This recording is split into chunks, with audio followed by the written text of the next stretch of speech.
Hello friends, welcome back to my channel. तो आज हम UP TET paper 1 math section को सॉल्व करेंगे, जिसमें हम कुछ क्वेश्चंस सॉल्व करेंगे और उनका जो कंसेप्ट होगा वो भी आपको बताया जाएगा। चाहे आप किसी भी टेट एग्जाम की प्रिपरेशन कर रहे हैं तो उस एग्जाम के लिए ये सारे प्रीवियस ईयर क्वेश्चन की जो सीरीज़ चल रही है अलग अलग एग्जाम्स की, UP TET, C TET, U TET, ये सीरीज़ जो है आपको उन एग्जाम्स में हेल्प ज़रूर देगी। ठीक है, तो क्वेश्चन क्या है, फाइंड पाइथागोरियन ट्रिपलेट या फिर पाइथागोरस त्रिक हमें बताना है ऑफ विच स्मॉलेस्ट नंबर, जिसके लिए जो सबसे छोटा नंबर होगा 8 होगा।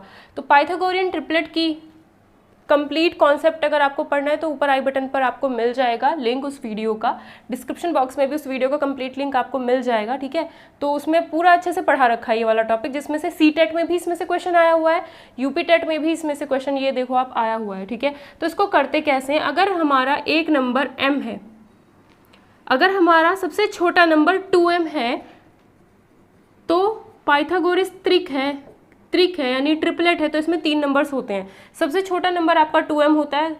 ठीक है, तो m की वैल्यू आपको अगर पता चल जाए, ये और ये आप आराम से निकाल सकते हो, तो हमें यही चेक करना था। तो इसने कहा है कि स्मॉलेस्ट नंबर 8 है, सबसे छोटा नंबर हमारा यही होता है। तो हमने क्या किया, 2m की वैल्यू हमने 8 मान ली, तो m की वैल्यू कितनी आ जाएगी, 2 से 8 को डिवाइड कर देंगे तो 4। m के साथ 2 गुणा में है तो इसको डिवाइड करेगा। ठीक है, तो m की वैल्यू कितनी आ जाएगी, 4 आ जाएगी।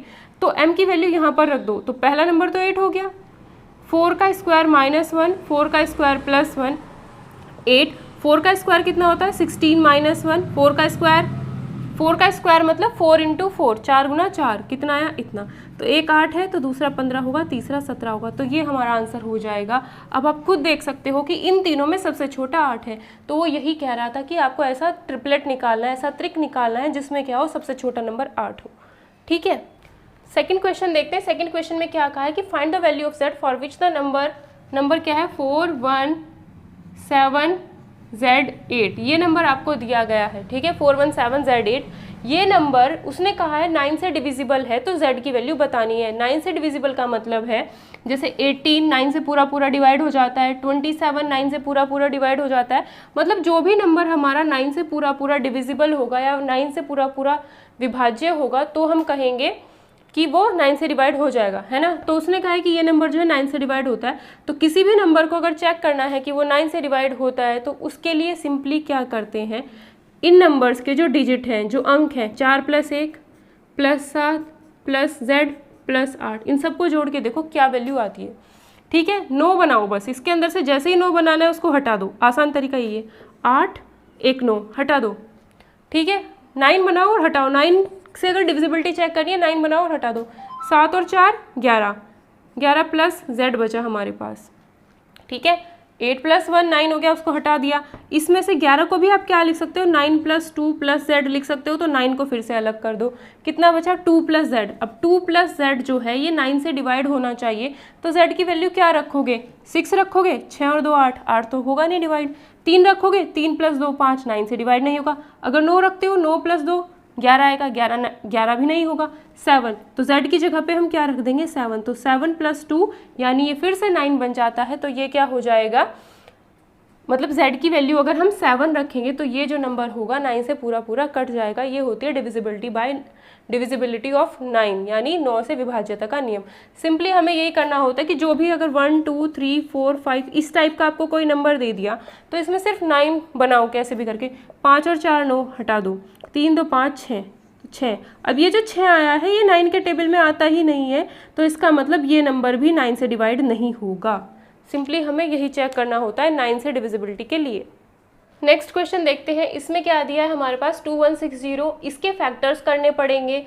तो कुछ इस टाइप का बन के आएगा, 2 की पावर a, 3 की पावर b, 5 की पावर c, तो कुछ वैल्यूज़ हमारे पास आएंगी। ठीक है, तो पहले हम इसके फैक्टर करते हैं 2160। ठीक है, जिस भी नंबर के एंड में आपको 0 2 4 6 8 अगर दिखाई दे तो वो हमेशा 2 से डिवाइड होता है। 0 2 4 6 और 8 एंड में ये दिखाई दे जाए तो इसका मतलब ये नंबर जो होंगे वो 2 से डिवाइड हो जाते हैं, तो ये नंबर जो होगा वो 2 से डिवाइड हो जाएगा। अगर आप 2 से इस नंबर को अलग से डिवाइड करोगे, 2 × 2 2 8 16 और 0, ये अब डिवाइड करना आना चाहिए। ठीक है, इसको 2 से डिवाइड करो, यहाँ पे लिख दो जो भी वैल्यू आएगी। अब 2 से फिर इसको अगर आप डिवाइड करोगे तो 2 5 10 2 4 8 0, फिर से 2 से ये डिवाइड हो जाएगा, 2 2 4 2 7 14, 2 1 जा 2, 2 3 जा 6, 2 5 जा 10। अब पीछे क्या आ चुका है 5, अगर पीछे 5 आ चुका है तो ये 2 से डिवाइड नहीं होगा, ठीक है। 0 2 4 6 8 ही होना चाहिए, 2 से अगर कोई नंबर डिवाइड होता है तो। अब इसे 3 से चेक कर लो, 2 के बाद 3 से अगर हमें चेक करना होता है तो हम क्या करेंगे, 3 से डिवाइड करके देखो, 3 चौक 12, 3 पंजे 15, फिर 3 से डिवाइड करो, 3 कम 3, 3 पंजे 15, फिर 3 से डिवाइड हो जाएगा, 3 पंजे 15, और अब क्या होगा 5 1 जा 5। तो यानी इस 2160 को हम क्या लिख सकते हैं, 2 × 3 × 5 लिख सकते हैं। 2 × 3 × 5 ये 3 फैक्टर्स थे, बट 2 कितनी बार आया है, 1 2 3 4, 4 बार 2 आया है, तो 2 के ऊपर 4 लिखा जाएगा। 2 की पावर 4 का मतलब है 2 को हमने 4 बार गुणा किया है। उसके बाद 3 कितनी बार आया है, 1 2 3, 3 जो है आपका 3 बार आया है, तो 3 के ऊपर हम 3 लिख देंगे। 5 सिर्फ एक ही बार आया है, तो 5 इधर, सिर्फ इधर गिनना है, ठीक है, इधर वाला नहीं, सिर्फ इधर वाले गिनने हैं, ठीक है। तो ये हमारा इतना आ गया। अब इसको और इसको कंपेयर कर दो, तुलना कर दो। 2 की पावर a है, 2 की पावर 4 है, तो a की जगह पे 4 हो गया। 3 की पावर b है, तो 3 की पावर 3 है, तो b की वैल्यू 3 हो चुकी है। 5 की पावर 1 है, 5 की पावर c है, तो c की वैल्यू 1 हो चुकी है, ठीक है। a b c की वैल्यू हमें पता चल गई और पूछा गया हमसे ये है, क्या पूछा है, 3 की पावर a × 2 की पावर -b × 5 की पावर -c, ये हमसे पूछा गया है। तो हम क्या करेंगे, a की जगह पे क्या रखना है 4, तो a की जगह पे हमने 4 रख दिया, b की जगह पे 3 रख दो, c की जगह पे 1 रख दो, ठीक है। 3 की पावर 4 का मतलब होता है 3 गुना 3 गुना 3 को आप 4 बार गुना कर दो, 3 की पावर 4 का मतलब ये होता है, इंटू 2 की पावर -3। अगर किसी भी नंबर की पावर जो आपको माइनस में मिलती है तो आप क्या कर सकते हो, उसको प्लस में लिखने के लिए पावर को 2 की पावर 3 को नीचे लिख दो। 2 की पावर 3 अगर माइनस में लिखी हुई है तो इस माइनस को अगर प्लस बनाना है तो 2 की पावर 3 को उठा करके 1 में करके लिख दिया जाता है। इसी तरीके से 5 की पावर क्या है, -1 है, तो इसको भी हम क्या लिख सकते हैं, 1/5। 5 की पावर 1 मतलब 5 ही होता है, ठीक है। तो चाहे यहाँ पर 1/5 लिखो, 5 का इन्वर्स मतलब 1/5। अगर पावर माइनस में ऊपर है तो नीचे लेके जाओगे तो प्लस में हो जाएगी, नीचे प्लस में है तो ऊपर लिखोगे तो वो माइनस में हो जाती है, ठीक है। 2 की पावर 3 का मतलब होता है 2 को हमने 3 बार गुणा करना है, तो 3 तिया 9, 3 तिया 9, 9 9 81, तो 81 ऊपर आया, ठीक है। 2 दूनी 4, 4 दूनी 8, 8 5 जा 40, तो इसका आंसर हमारा 81/40 इसका आंसर हमारा हो जाएगा, ठीक है। तो ये हमारा क्वेश्चन ऐसे हो जाएगा। अब नेक्स्ट क्वेश्चन देखते हैं, इसमें क्या कहा है। आपको ये फिगर दी गई है और इसमें यहाँ पर लिखा हुआ है x, तो हमें पूछा है इस x की वैल्यू क्या होगी। देखो इसमें कर क्या रखा है, थोड़ा सा रीजनिंग का क्वेश्चन है।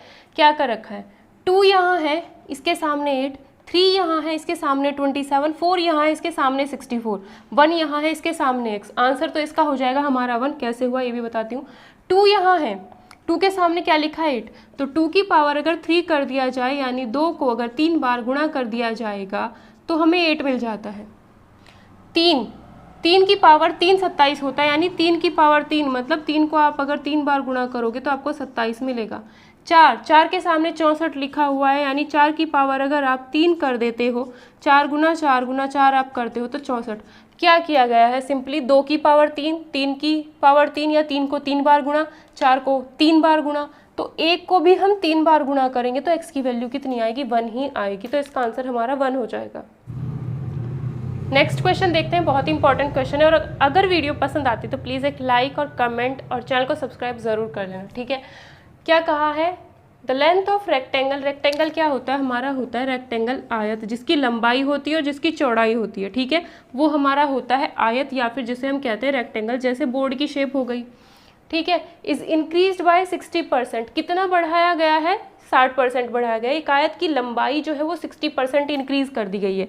60% का मतलब होता है 60 अपॉन इसको ये बना दिया, ये जो 2 थे ना इनको हमने ये बना दिया, तो परसेंटेज से फ्रैक्शन में ऐसे बदल सकते हैं। परसेंटेज 60% था, 100 से डिवाइड कर दो, 0 से 0 गया, 6/10 को 2 से काट दो ऊपर नीचे, 2 से ऊपर काटोगे 3, 2 से ही 10 को काटोगे तो 5, तो 60% का मतलब होता है आपका 3/5। उसने कहा है 60% की वृद्धि की गई है, 60% इंक्रीज किया गया है लेंथ को, ठीक है।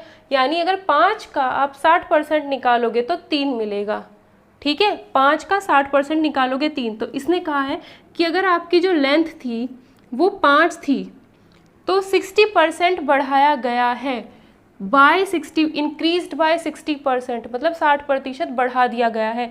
3 और बढ़ा दी गई है, यानी पहले अगर 5 थी, 3 और बढ़ा दी गई तो अब कितनी हो गई होगी, 8 हो गई होगी, है ना। 5 पहले थी, बाय 60% इंक्रीज किया गया, यानी 60% की वृद्धि की गई, यानी पहले 5 थी, 5 का 60% कितना होगा, 3 होगा, तो 3 और बढ़ा दिया गया है, तो अब कितना हो गई है, 5 से 8 हो गई है उसकी लेंथ। उसने कहा है by what percent would the width, width मतलब उसकी जो चौड़ाई है, अब चौड़ाई कितने प्रतिशत कम करनी होगी ताकि आयत का क्षेत्रफल ना बदले। लेंथ है, यहाँ पर ब्रेड्थ लिख देते हैं और यहाँ पर हम एरिया लिख देते हैं। उसने कहा है कि एरिया जो है पहले जितना था अब भी उतना ही एरिया रहे। अगर यहाँ पर 1 एरिया था तो यहाँ पर भी 1 ही एरिया रहना चाहिए। तो हमें ब्रेड्थ को कितना कम करना पड़ेगा, हमें इतना पता होता है कि लेंथ और ब्रेड्थ की अगर मल्टीप्लाई कर दी जाती है तो एरिया बनता है हमेशा। एरिया पहले और बाद में सेम रहना चाहिए, तो उनका जो रेशो होगा, उनका जो अनुपात होगा वो सेम रहेगा। अगर पहले भी एरिया 2 था, बाद में भी 2 था, तो दोनों को डिवाइड करोगे तो 1:1 ही बनेगा, तो वही 1:1 मैंने यहाँ पर लिखा है, ठीक है। अब यहाँ से अगर मैं ब्रेड्थ की वैल्यू निकालूँ तो कितना होगा, area upon length, length breadth के साथ मल्टीप्लाई में है तो एरिया को डिवाइड करेगी, तो अगर एरिया को लंबाई से डिवाइड कर दोगे तो ब्रेड्थ मिलेगी, ठीक है। एरिया कितना है 1, लेंथ कितनी है 5, ठीक है। एरिया कितना है 1, लेंथ कितनी है 8, तो अगर इस एरिया को 1 को 5 से डिवाइड कर दिया जाए तो हमें ब्रेड्थ मिल जाएगी। इसी तरीके से अगर इस 1 को 8 से डिवाइड कर दिया जाएगा तो हमें क्या मिल जाएगा, यहाँ पर ब्रेड्थ मिल जाएगी, ठीक है। अब ये 1/5 है, ये 1/8 है, आप क्या करो, इसमें इधर तो 5 से, इधर तो 8 से मल्टीप्लाई, इसके बाद इसमें क्या करोगे, या फिर इसे ऐसे ना करके ना, ये तो अलग चीज़ हो गई, ठीक है। सिंपल हमें क्या रखना है भाई, एरिया जितना यहाँ बने उतना ही यहाँ पर बनना चाहिए एरिया। तो मैंने क्या किया, इस 8 को इधर कर दिया, इस 5 को इधर कर दिया। तो फर्स्ट केस में लेंथ 5 थी, ब्रेड्थ 8 था, ठीक है। 8 5 जा 40, तो एरिया मेरा 40 आया। सेकंड केस में लेंथ 8 थी, 5 ब्रेड्थ थी, तो कितना हुआ, 8 × 5 40 एरिया आया। तो पहले और बाद का जो एरिया था वो सेम रहा। तो सिंपली इतना काम करना है, उसे भी भूल जाओ, ये सब कोई दिक्कत नहीं है इसमें, ठीक है। सिंपल अगर आपको कहा है लेंथ 5 से 8 हो चुकी है, एरिया में कोई चेंज ना आए, तो सिंपली क्या करना है, इस 8 को इधर कर दो, इस 5 को इधर कर दो, ताकि दोनों की मल्टीप्लाई करके एरिया उतना ही आए, दोनों की मल्टीप्लाई करके एरिया उतना ही आए, पहले भी और बाद में भी, ठीक है। तो ब्रेड्थ पहले 8 थी, चौड़ाई पहले 8 थी, अब कितनी हो चुकी है 5, तो कितनी कम हुई है, 3 कम हुई है। कितनी कम, 3 कम हुई है, माइनस का साइन मतलब कम। अब किस पे कम हुई है भाई, पहले 8 थी, तो हमेशा जब भी परसेंटेज निकाली जाती है तो ओरिजिनल वैल्यू यानी इनिशियल वैल्यू, यानी जो शुरुआत में आपके पास वैल्यू होती है उस पर निकाली जाती है। तो शुरुआत में आपके पास जो ब्रेड्थ थी वो कितनी थी 8, 8 में 3 कम हो गई और 5 हो चुकी है। अब तो कितने प्रतिशत की कमी आई होगी, प्रतिशत में बदलने के लिए 100 से गुणा कर दो, ये आएगा 4 दूनी 8, 4 से काटोगे तो 25 आएगा, 25 दिया 75, 75/2 अगर आप सॉल्व करोगे तो वो आएगा आपका 37.5%, ठीक है। 75/2 अगर आप सॉल्व करोगे, 2 से इसे डिवाइड कर लेना, वो आएगा 37.5, तो इतना परसेंटेज जो आ जाएगा हमारा आंसर आ जाएगा, ठीक है। तो इस क्वेश्चन को हमें इस तरीके से करना है कि एरिया कांस्टेंट रहे, जितना एरिया यहाँ था उतना एरिया यहाँ पर बनना चाहिए था, तो इन दोनों को इंटरचेंज करो तो सिंपल। 8 से कितनी हो चुकी है, 5 हो चुकी है, मतलब 3 कम हुई है। तो जितनी कम हुई है, क्योंकि वो हमें यही पूछ रहा है कि कितना डिक्रीज हुआ है, कितने की कमी आई है, 3 कम हुई है कितने पे, 8 पे। तो 3 कम हुई है 8 पे, 3/8 का मतलब वैसे तो डायरेक्ट याद रहता है, जिसने परसेंटेज चैप्टर पढ़ा होगा, 3/8 होता है 37.5%, तो 3/8 यानी 37% की इसमें कमी हुई है। अगर आपको वीडियो पसंद आती है तो प्लीज़ वीडियो को लाइक और कमेंट ज़रूर करना, और चैनल को सब्सक्राइब कर लेना अगर आप चैनल पर पहली बार आए हैं। और यूटेट या फिर किसी भी टेट एग्जाम की अगर आप प्रिपरेशन कर रहे हैं तो उसका अलग से एक बैच चल रहा है, अगर आप वो ज्वाइन करना चाहते हो तो स्क्रीन पर आपको एक नंबर शो हो जाएगा, उस पर कॉन्टैक्ट करके आप डिटेल्स जान सकते हो, ठीक है। अगर आपको बैच ज्वाइन करना, और अगर आप टीजीटी पीजीटी मैथ्स की प्रिपरेशन कर रहे हो तो इस चैनल पर प्लेलिस्ट में आपको काफ़ी वीडियोस मिल जाएंगी जो आपके टीजीटी पीजीटी एग्जाम्स के लिए हेल्पफुल होंगी, तो उन्हें भी आप देख सकते हो।